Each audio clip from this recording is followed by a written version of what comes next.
Hello and welcome everyone to another Bentley Daily Tutors video. I'm Luke and today I'll be going through the Federation of Australia. If you enjoy the video, give it a like, subscribe, and also if you don't already, follow us on Instagram at Bentley Daily Tutors. This video has been split up into three parts. Firstly, the actual colonisation of Australia. Secondly, the debate around Federation and the arguments for and against it. And finally, what life looked like in Australia after Federation. So firstly, the actual colonisation. So the first thing to look at when it comes to the idea of creating the nation of Australia is settlement itself. The British settlers who arrived in what is now known as Australia in 1788 declared the land terra nullius, meaning land that has no legal owners or settlers. This was done as a way to justify the colonisation of Australia, as by claiming it had no rightful owners, the British could settle there and take over. However, this was clearly not the case. The indigenous people of Australia had lived and been settled on that land for upwards of 60,000 years. Meaning that land did in fact have legitimate owners at the time of settlement. This was mostly known by the British, who chose to ignore this information to claim the land as their own. This began a lifetime of hardship and oppression of indigenous peoples who were severely mistreated. Colonisation, more objectively, had quite detrimental impacts on the indigenous population of Australia, including a major loss of culturally significant land to settlement, as well as the introduction of many diseases and pests that negatively affected the health and lives of the population.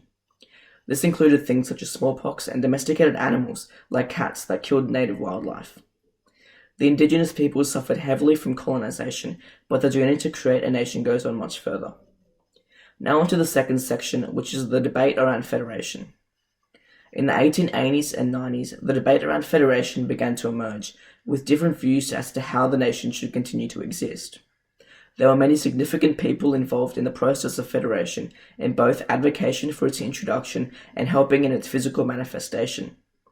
Three of the main people involved were Alfred Deakin, who was a politician, barrister and journalist before becoming Prime Minister in 1903, Edmund Barton, who had a major role in writing the first national constitution and was also the first Prime Minister of a federated Australia, and Henry Parkes, who was one of the earliest promoters of Federation and is known as the father of Federation. All three advocated for Federation, addressing hundreds of political assemblies throughout the 1890s.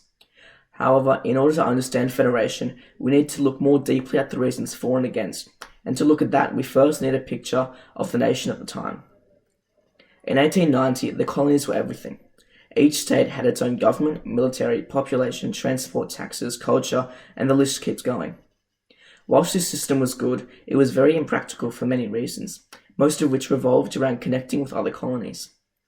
So firstly, the reasons for Federation. Firstly, trains and train tracks.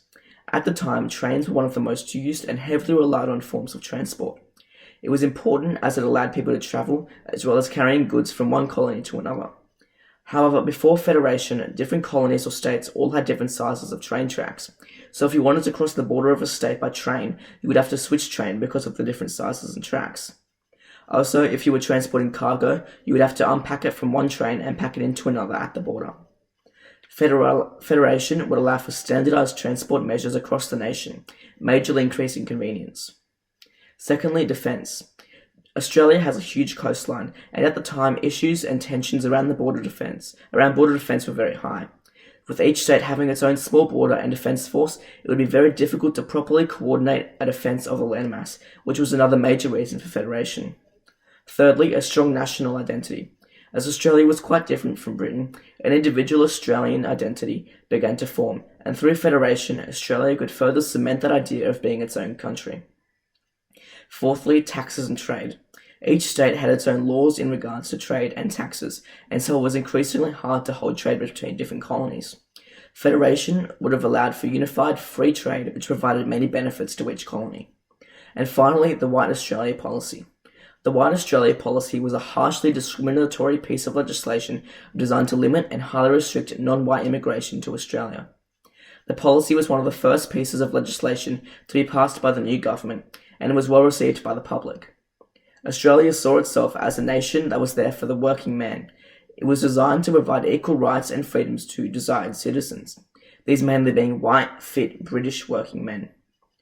This policy was designed to weed out those who were deemed unwanted. It was a distinctly racist and discriminatory policy, however at the time it was what the public wanted. This policy was a reason for federation, as a federated nation was one of the only ways that a policy for a white Australia could be achieved. However, there were also strong reasons against federation, which were equally as meritable. Firstly, the sizing of states. Many smaller states believed that the federated nation would be enveloped by the larger states of Victoria and New South Wales, and that these large states would not allow everyone an equal say in how the nation is run, taking resources and making decisions how they pleased. This was a serious concern which put a lot of colonies off the idea of federation for a while. Secondly, there were concerns that ties to England would be lost because of Australia's new identity. However, some believe this to be a good thing as it would increase Australia's independence and sense of identity. Thirdly, the cost of setting up and running a federal government would be quite high and expensive. Fourthly, different colonies had many issues that they didn't agree on. These issues included law and legislation, sharing of resources and trade, the split of money and power between each state, and the economy. And finally, Victoria and New South Wales both thought that they were the best colony, and this caused tensions which further complicated the federation. The majority of those reasons, however, were not major enough to stop federation forever, and thus we are left with a federated nation. Now onto the final section, life after federation. The process of federation opened up a new life for those in Australia, with a new nation featuring its own identity, culture and traditions. At the turn of the century, Australia's workforce was built heavily by men working jobs such as mining, defence, medicine, teaching and farming. These workers got paid very little for their labour, and overall, it was very hard to live, save and cope at this time. Socially, there was a lot of excitement around the creation of a new nation which could band the colonies together under one common name. However, due to things such as the White Australia policy, hostility towards foreigners still remained to be present in the new nation. To conclude, the Federation of Australia was a time filled with debate, controversy and outrage. However, it has created a nation that aimed to band together with a code of mateship and unity. Though many poor choices were made along the way, in the end they made it work and it has taken us to where we are today. Thanks a lot for watching everyone, and again, if you enjoyed the video, leave a like, subscribe and tell a friend about it.